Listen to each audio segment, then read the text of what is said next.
श्रावण। श्रावण का महीना हिंदुस्तान की वैदिक परंपरा में अति महत्वपूर्ण और पवित्र माना गया है।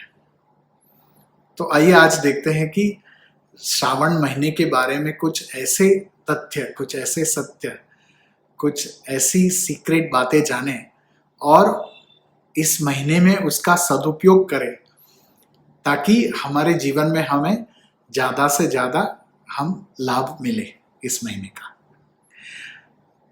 श्रावण, अब कैसे पड़ा ये नाम? तो हमारे स्क्रिप्चर्स में स्कंद पुराण है, जातक वर्ण है, ऐसे कुछ ग्रंथ हैं जिसमें इसका निरूपण किया गया है कि जिस महीने की पूर्णिमा को चंद्रमा जिस नक्षत्र में होते हैं उस नक्षत्र के नाम से उस महीने का नाम रखा जाता है। जैसे जिस महीने की पूर्णिमा के दिन चंद्रमा चित्रा नक्षत्र में है तो उस महीने का नामकरण हो गया चैत्र महीना, चैत्र माह, जो हमारे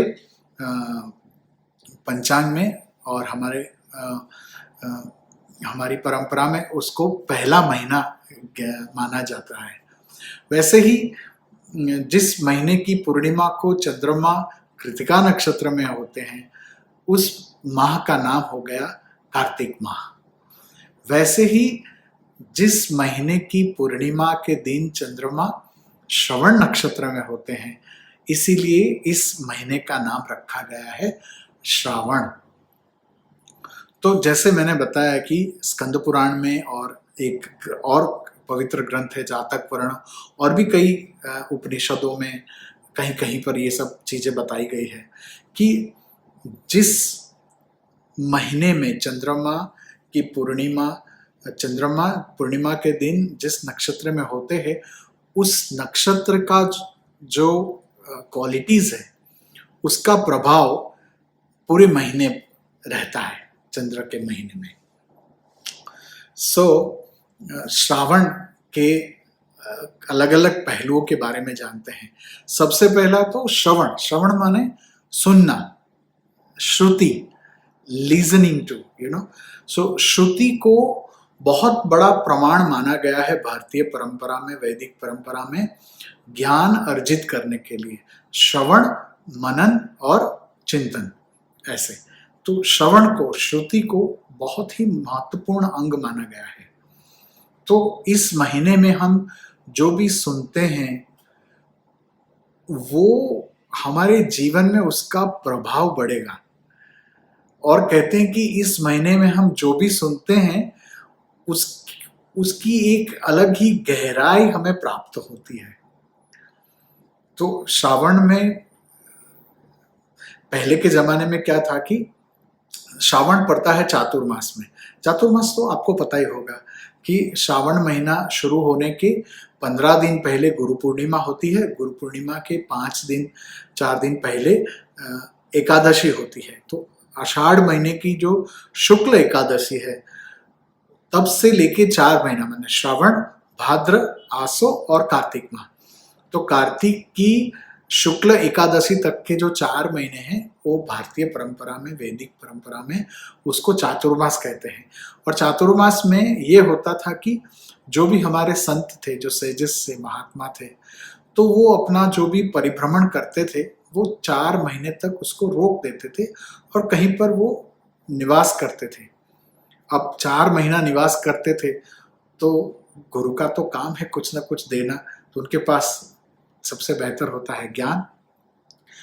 तो श्रावण में लोग इकट्ठा होते हैं, गुरु दर्शन को जाते हैं और उनसे ज्ञान प्राप्त करते हैं, उनके पास बैठते हैं और उपदेश सुनते हैं, कथाएं सुनते हैं। तो ये एक अपनी परंपरा रही कि चातुर्मास के दौरान, खास करके श्रावण के महीने में, गुरु के पास बैठते थे और गुरुदेव जो भी ज्ञान बांटते थे वो हम सब लोग उसका अर्जित करते थे और हमारे जीवन को और बेहतर बनाने का ये एक सुंदर सुनहरा अवसर होता था। अच्छा, श्रावण महीने में श्रवण नक्षत्र की बहुत सारी क्वालिटीज है उसमें से कुछ क्वालिटीज के बारे में देखते हैं कि इस महीने में जो रिसेप्टिविटी है, सृष्टि में जो ग्रहण करने की जो शक्ति है, वो बाकी समय से ज्यादा बेहतर होती है। तो साल भर हम कुछ भी सुने, लेकिन श्रावण के महीने में अगर कुछ हम सुनते हैं, कुछ भी सुन सकते हैं, तो वेद के बारे में या उपनिषद के बारे में, पुराण के बारे में, हमारी जो परंपराएं हैं, तो या गुरुदेव जो भी ज्ञान देते हैं, अगर हम उसको सुनते हैं, क्या होता है, एक अलग ही धरातल पे, एक अलग ही गहराई में हम डूब सकते हैं और उसका हमारे जीवन पे बहुत बड़ा प्रभाव हो सकता है। दूसरा कि इस महीने के दौरान अगर हम कुछ छोड़ना चाहते हैं, जातक वर्णन में एक श्लोक में एक शब्द आता है अरिपक्ष। तो वो अरिपक्ष का अर्थ होता है नेगेटिविटी जो है उसको कम कर सकते हैं। तो इस महीने में हमारी कोई बुरी आदत है या कोई चीज हमें छोड़नी है, ऐसी कोई नेगेटिव बातें हैं या जीवन की कुछ ऐसी नकारात्मकता है जिससे हम मुक्ति पा सकते हैं।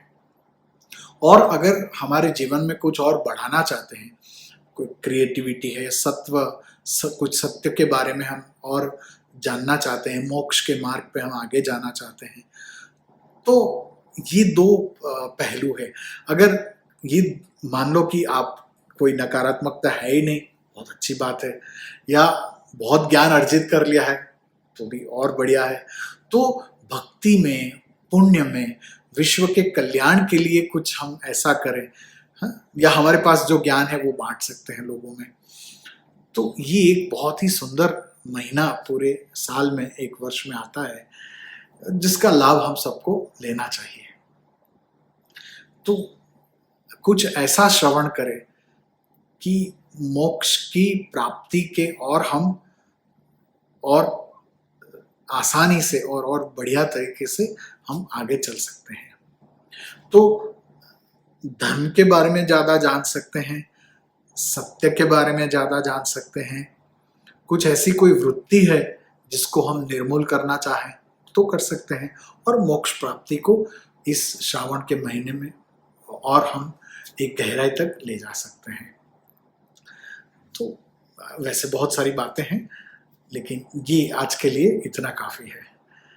तो आप सबको श्रावण महीने की बहुत बहुत शुभकामनाएं, और मैं प्रार्थना करता हूँ गुरुदेव को, भगवान को, कि हम सब मिलकर कुछ ऐसा सुने, गुरुदेव की कुछ बातें या कोई वेद, पुराण, उपनिषद, या गुरुदेव ने आज तक जो भी कुछ कहा है, या तत्वबोध के बारे में, ताकि एक और गहराई हम प्राप्त कर सकें और मोक्ष प्राप्ति के मार्ग पे और विश्व के कल्याण के मार्ग पे हम आगे बढ़ सकें, सबको लेके साथ में।